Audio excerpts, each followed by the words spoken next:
Hey guys, welcome back. And hey, welcome to the final lesson in Section 1, Unit 8, and all of Section 1, in fact, right here. Say where people are from.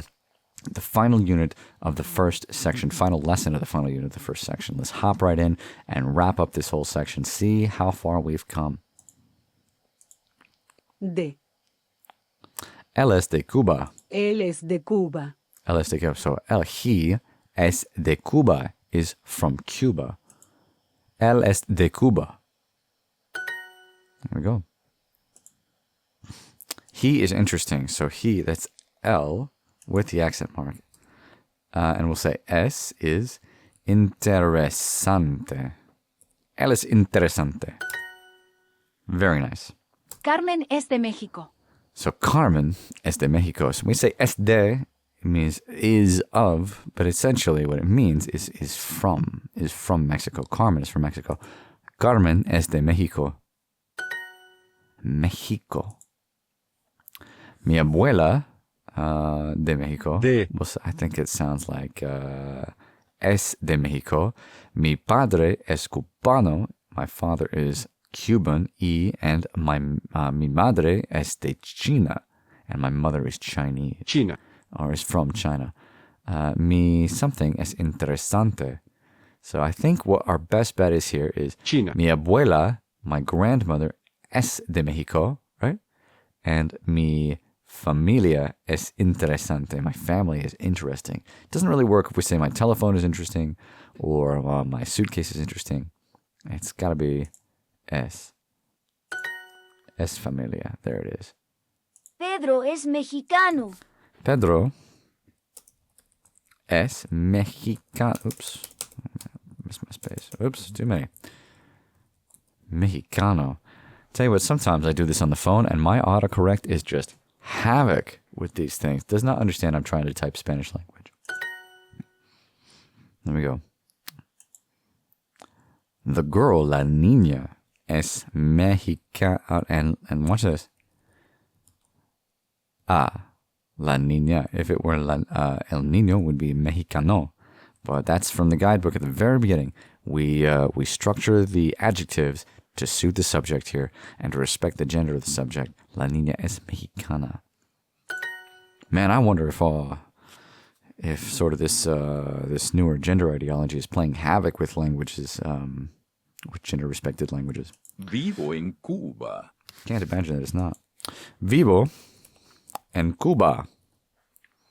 Vivo en Cuba. Viva en Cuba. Oops, there we go. Vivo is I live, and Cuba in Cuba. I live in Cuba. Vivo en Cuba. For myself, vivo en Estados Unidos. I live in the United States.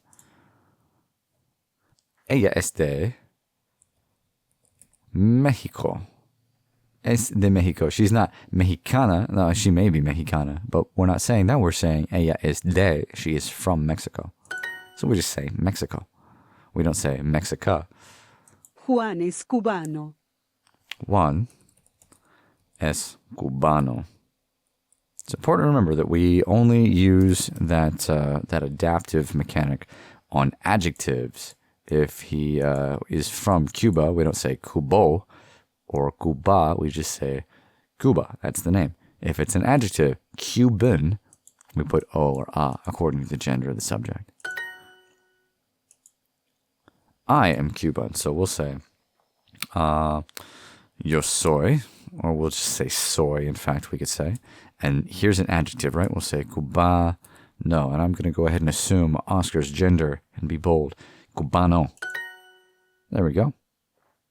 Él es cubano. Él es, we'll use accented L, E-L.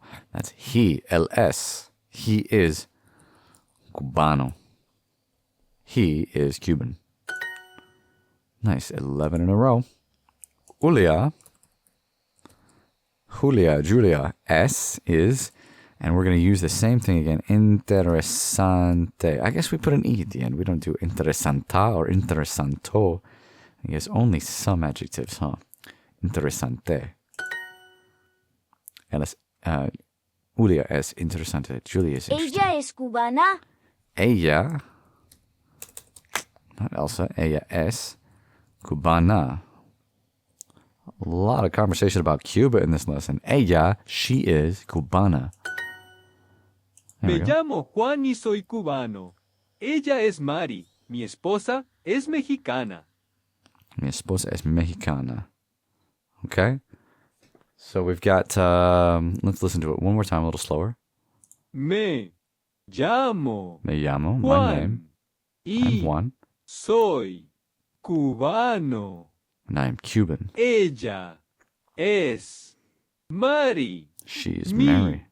esposa Mi esposa, my wife. es mexicana. She's mexicana. So, de donde es Mary? Where is Mary from? From Mexico. She's mexicana. There we go. Me Almost done llamo here. Luis. Vivo en California. Tengo un perro cubano y yo soy mexicano.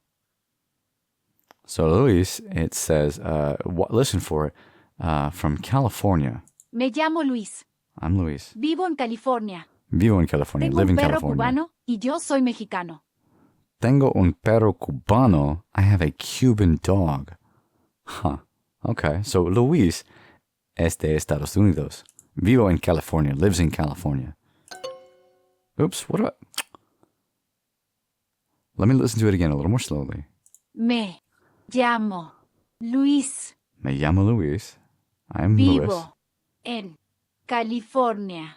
I live in California. Tengo un perro cubano I have... y yo soy mexicano. Ah. Y yo soy mexicano. Vivo en California. I live in California. Soy de mexicano, but I am from Mexico.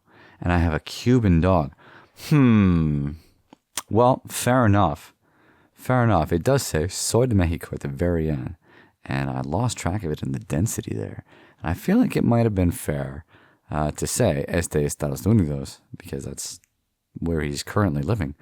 But it does say at the very end, listen, Me llamo Luis. Vivo en California.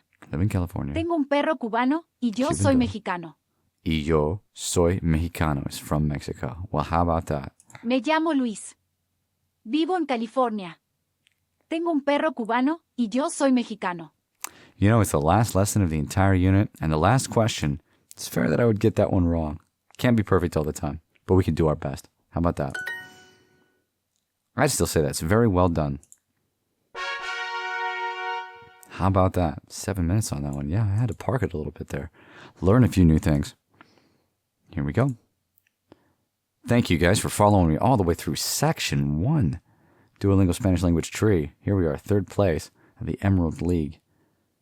Cool, cool. All right, well, guys, here's what we're going to do. We're going to pick it up next time in Section 2. We're going to ask how people are. We're going to increase the complexity a little bit. We're going to turn up the difficulty just a little bit and continue building on what we've learned, all right? Join me next time. Subscribe to this channel if you want to get updates when these videos post. You can find the link to the next video in the description down below, or you can find it right up here in the sidebar. Thank you guys for watching. Really appreciate you. Have a wonderful day.